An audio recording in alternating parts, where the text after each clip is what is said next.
तो दोस्तों नमस्कार। आज हिमाचल वाइब में आपका सभी का स्वागत। दोस्तों आज हूँ मैं घर से करीब 5 किलोमीटर दूर। हमारी पंचायत है जोड़ना पंचायत, वहाँ पे। तो आज किसी काम से हम पंचायत में आए हैं, तो मैं आपको यहाँ का वातावरण और यहाँ की जलवायु के बारे में बता देना चाहता हूँ।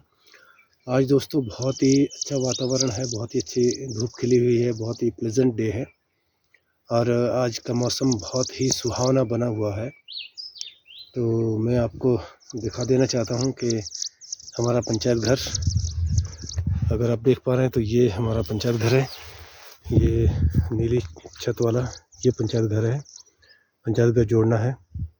तो यहाँ अगर आप देख पा रहे हैं तो हमारा जो एरिया है ये चारों ओर से जंगल से घिरा हुआ है, डेंस फॉरेस्ट है और बहुत ही अच्छा वातावरण यहाँ का हमेशा रहता है। लेकिन आजकल जैसे कि आप सभी को पता था, बारिशें कुछ ज़्यादा ही हो रही थी, तो जिसके कारण यहाँ पे ठंड बनी हुई थी और मौसम बहुत अनबैलेंस सा हो चुका था। तो वो बात अलग है। मौसम का फ्लक्चुएशन तो कुदरत का नियम है दोस्तों, उसके बारे में हम क्या बोल सकते हैं, ना ही हम कुछ कर सकते हैं।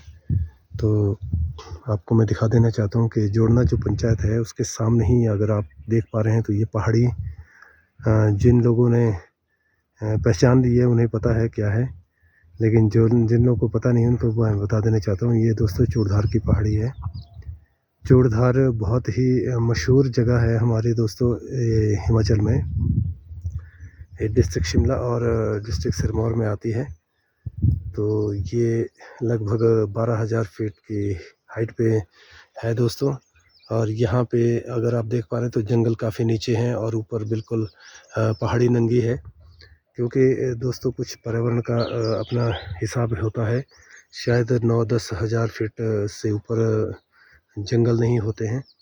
तो ये है दोस्तों। बाकी आप देख सकते हैं कि यहाँ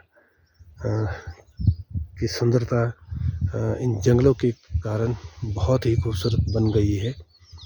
तो ये मैं आपको जूम करके दिखाने की कोशिश करता हूँ। ये जो सामने आपको चूड़धार की तलहटी में आपको अगर ये नेटिंग नज़र आ रही है, गांव है दोस्तों भाईला, और ये छोटा सा गांव है और ये हमारा जोड़ना पंचायत का ही गांव है। और ये है दोस्तों, अगर आप देख पा रहे हो साथ में भाईला के साथ ही ये बालधार है। ये भी कुछ एरिया हमारा जोड़ना पंचायत में आता है और कुछ एरिया हमारा पुलवाल जब छबरोक पंचायत में आता है दोस्तों। जैसे कि आपको नज़र आ रहे हैं चारों ओर नेट ही नेट है। वो क्या है दोस्तों कि हमारा जो आय का साधन है वो एप्पल ऑर्चर्ड ही है, बागवानी होती है दोस्तों यहाँ।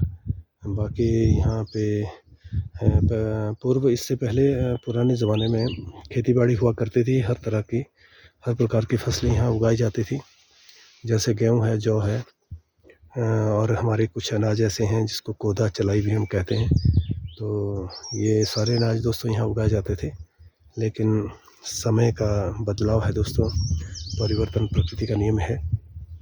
तो लोगों ने ज़्यादा कैश क्रॉप पे ही ध्यान दिया है। तो क्योंकि लोगों को ज़्यादा पैसा चाहिए होता है, इसलिए लोगों ने सोचा कि हम वही फसलें लगाएं जिस पे नकदी ज़्यादा मिलती हैं। तो दोस्तों सेब का यहाँ पे इतना अच्छा कारोबार होता है कि सभी के लोगों का मुख्य आय अब सेब ही बन चुका है। तो जो कि लोगों का जीवन जिससे बिल्कुल ही बदल चुका है। तो ये दोस्तों में अगर आप देख पा रहे हैं तो चूड़धार के साथ ये बीच में एक पहाड़ी नज़र आ रही है, थोड़ा सा आपको बर्फ़ दिखेगा। ये पहाड़ी है दोस्तों, वहाँ का नाम है तीसरी। अब नाम किसने रखा किसने नहीं ये हमें नहीं पता है, लेकिन इसको तीसरी नाम से जाना जाता है। और ये साथ में ये तीसरी के साथ नीचे को ये जो आपको और खाली एरिया दिख रहा है जहाँ जंगल नहीं है, ये है दोस्तों भैरोग। भैरोग भी दोस्तों बहुत ही सुंदर जगह है, हम लोग वहाँ गए हैं। काफ़ी लंबाई चौड़ाई में वहाँ वृक्ष नहीं है, बिल्कुल ही सुंदर इलाका है और वृक्ष हर जगह पे नहीं है। तो दोस्तों ये है हमारे जंगलों की सुंदरता और बिल्कुल हम लोग अपने आप को भाग्यशाली मानते हैं के चारों ओर से हम लोग जंगल से घिरे हुए हैं और जंगलों के बीच में हम लोग रहते हैं। तो दोस्तों, जंगलों के बीच रहने के क्या फ़ायदे हैं वो हम जानते हैं। सबसे पहला तो ये है कि आपको एनवायरनमेंट इतना प्लेजेंट और इतना कूल मिलता है। हमारे जो वातावरण है यहाँ पे कोई भी प्रकार के विषैले तत्व नहीं होते हैं। कोई भी प्रकार की, जैसे कि आपको पता है कि शहरों में कितनी आजकल पॉल्यूशन हो चुका है। वो गाड़ियाँ हैं, वो फैक्ट्रियाँ हैं, वो भीड़-भाड़ है, सभी चीज़ों से पॉल्यूशन क्रिएट होता है दोस्तों। तो यहाँ के जो पहाड़ी जीवन है हमारा, आपने देखा होगा बहुत ही घनी बस्ती नहीं है। गाँव छोटे-छोटे गाँव हैं और काफ़ी दूर-दूर है। तो यहाँ पॉल्यूशन नाम की चीज़ नहीं है दोस्तों। यहाँ बिल्कुल वातावरण साफ़ रहता है। ऑक्सीजन लेवल यहाँ बहुत हाई रहता है क्योंकि चारों ओर से जंगल से हम लोग घिरे हुए हैं। तो हम ऑक्सीजन का जो मुख्य सोर्स है वो जंगल ही है, आप सभी को पता है। तो दोस्तों, ये है यहाँ की सुंदरता और यहाँ की ब्यूटी। और कभी भी आप लोगों को समय मिले, आप आएँ, आप एक्सप्लोर करें। गाँव की ज़िंदगी जो दोस्तों बहुत ही सुकून भरी होती है। हाँ, ज़रूर थोड़ी-सी हार्ड लाइफ़ ज़रूर रहती है क्योंकि हम लोगों को काम करना होता है अपने बगीचों में। और जो भी कार्य बगीचों के या हमारी खेती-बाड़ी के रहते हैं, वो अपने-अपने शेड्यूल के हिसाब से रहते हैं और जो कि हमें 12 महीने व्यस्त रखते हैं। तो दोस्तों, अपना अलग अंदाज़ है, अपना अलग ही यहाँ का नज़रिया है। काम दोस्तों वैसे भी हमें करना चाहिए क्योंकि शरीर है, जितना इसको हम आराम में रखेंगे उतना हमारा शरीर बेकार हो जाएगा। तो दोस्तों, एक्सरसाइज़ करें या वो करें, उससे बेहतर है कि हम लोग तो काम ही करते हैं क्योंकि एक्सरसाइज़ का हमारे पास समय नहीं होता। हमारी एक्सरसाइज़ हमारे बगीचों में ही, हमारी खेती-बाड़ी में ही होती है। समय-समय पे हमें कई प्रकार के कार्य करने होते हैं। भले ही अब मशीनी युग आ गया है, सारी चीज़ें मशीनों से होती हैं, लेकिन फिर भी मैन पावर तो उसके लिए भी चाहिए होती है दोस्तों। मशीनें अपने आप तो काम नहीं करेगी, मशीनें भी कहीं न कहीं हमें ही चलानी होती है। तो दोस्तों, ये है गाँव की ज़िंदगी और ये है जोड़ना का एरिया। जोड़ना पंचायत है हमारी, तो जोड़ना गाँव भी है दोस्तों। और जोड़ना में एक बहुत खूबसूरत चीज़ है जो मैं आपको यहाँ से नहीं दिखा पाता। जोड़ना में हमारे मंदिर है दोस्तों, शिरकुल महाराज जी के मंदिर। शिरकुल महाराज जी हमारे आराध्य देव हैं, हमारे कुलइष्ट देव हैं। तो शिरकुल महाराज जी क्या है कि आपको मैं शॉर्टकट में बता दूं, भोले बाबा सभी जानते हैं, शंकर भगवान जी को सभी जानते हैं। तो भोले बाबा का ही अंश अवतार शिरकुल महाराज जी माने जाते हैं। ऐसा पुराणों में और हमारे पुरानी कहानियों में, कथा कहानियों में बुज़ुर्गों ने हमें बताया है कि शिरकुल महाराज जी जो है भोले बाबा का ही अंश अवतार है।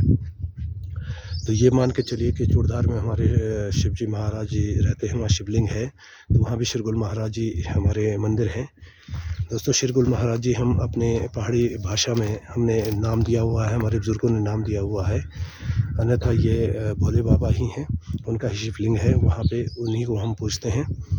तो आप कुछ भी कहें, बात तो आस्था की है दोस्तों। आस्था हमारी बनी रहे, बरकरार है। हमारा सनातन धर्म है जो बहुत बड़ा धर्म है, सदियों से आ रहा धर्म है।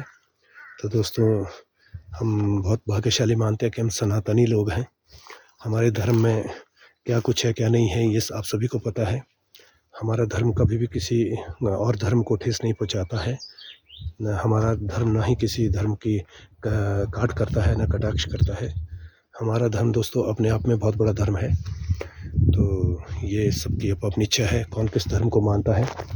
ये हमारे संविधान में भी हमें पूर्ण आज़ादी मिली हुई है, कब चाहें आप किसी धर्म को बदलें, कब किसी धर्म को आप मानें, आपकी इच्छा है दोस्तों, जो आपको अच्छा लगे। लेकिन सबसे बड़ा धर्म मैं मानता हूँ इंसानियत है दोस्तों। धर्म चाहे कोई भी आप माने, इंसानियत सबसे बड़ा धर्म है। आप दीन दुखियों की सेवा करें, ज़रूरतमंदों की सेवा करें, जितना हो सके आप हेल्प करें।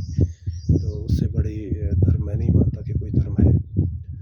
तो ये, और जहाँ तक मैं धार्मिक ग्रंथों की बात कहूँ कि किसी भी धर्म के ग्रंथ है, सब में ही ये कहा गया है कि आप दीन दुखियों की सेवा करें। तो दोस्तों, वो अलग बात है कि कुछ लोग इसको सांप्रदायिक रूप दे देते हैं, झगड़ा करते हैं, आपस में लड़ते हैं, एक दूसरे को दुश्मन मानते हैं। वो बात गलत है दोस्तों, ऐसा नहीं है। सभी इंसान हम एक ही बुज़ुर्ग की औलाद है, मैं ऐसा मानता हूँ, क्योंकि वसुधैव कुटुंबकम, पूरी दुनिया एक परिवार है। अगर हमारा डीएनए देखा जाए तो हम इंसान एक ही बुज़ुर्ग की किसी न किसी रूप में औलाद है। जब ये दुनिया बनी होगी, जब ये इंसान बने होंगे, तो उस समय कोई धर्म नहीं था। तो दोस्तों, ये तो हमारी अपनी बौद्धिक विचार हैं कि लोगों ने क्या-क्या धर्म बना दिए।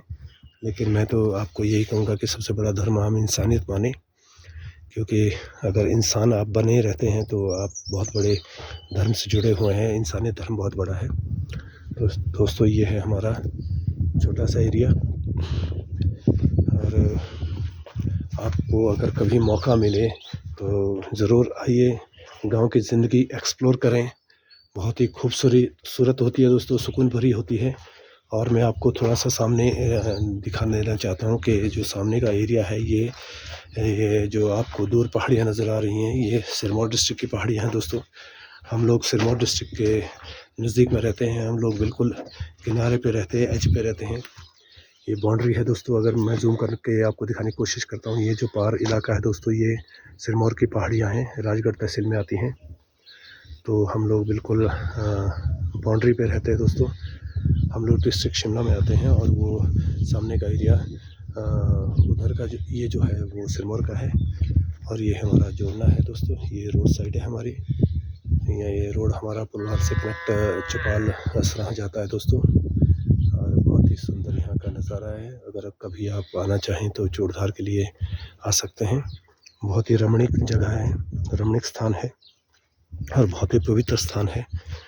तो ऑन फुट जो है वो 2-2.5 घंटे का रास्ता है। बाकी आप रोड साइड से आ सकते हैं पुलवाल होके, और एक बीच में स्टेशन आएगा मढ़ालानी, वहाँ से आपको ऑन फुट ही जाना होता है। तो ऐसी है दोस्तों यहाँ की परिस्थितियाँ। और आप सभी से निवेदन करता हूँ कि मेरे चैनल को सब्सक्राइब करें। आपको अच्छा लगा हो तो अपने ग्रुप में अपने दोस्तों के साथ शेयर करें। और कोई कमियां हो तो आप ज़रूर मेरे चैनल में आप सजेशन दे सकते हैं, और अगली बार मैं उन चीज़ों को सुधार के आपको